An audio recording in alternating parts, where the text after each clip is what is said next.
বাংলাদেশে প্রত্যেক দল নিজেদের স্বার্থে খোঁজে, বাংলাদেশের উন্নয়ন বা সমৃদ্ধি চায় না। যদি চাইতো বর্তমান অন্তর্বর্তীকালীন সরকারের প্রধান ডক্টর ইউনূসকে আরও 5টি বছর তারা জোর করে হলেও বসায় রাখত।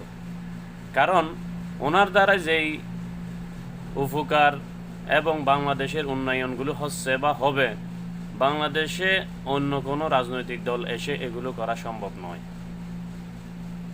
এক একটা বিনিয়োগের প্রজেক্ট, এক একটা দেশের উন্নয়নের প্রজেক্ট যেভাবে উনি হাত দিয়েছে এবং করে যাচ্ছেন, বাংলাদেশের ইতিহাসে কেউ করেও নাই আন্তরিকভাবে এবং কেউ করতে পারবেও না।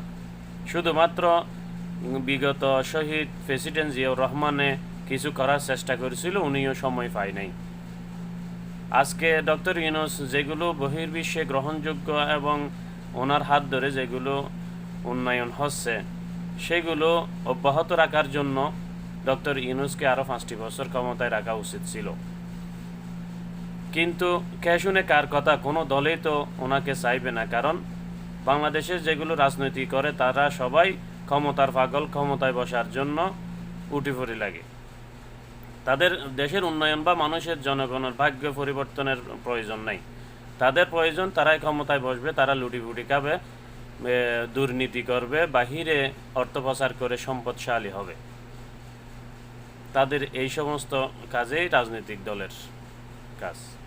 যদি রাজনৈতিক দলগুলো সদিচ্ছাভাবে দেশের উন্নয়ন বা জনগণের ভাগ্য পরিবর্তন করতে চাইতেন, তাহলে অবশ্যই তারা ডক্টর ইউনূসকে সহযোগিতা করে আরও কয়েকটি বছর ক্ষমতায় রেখে দিতেন।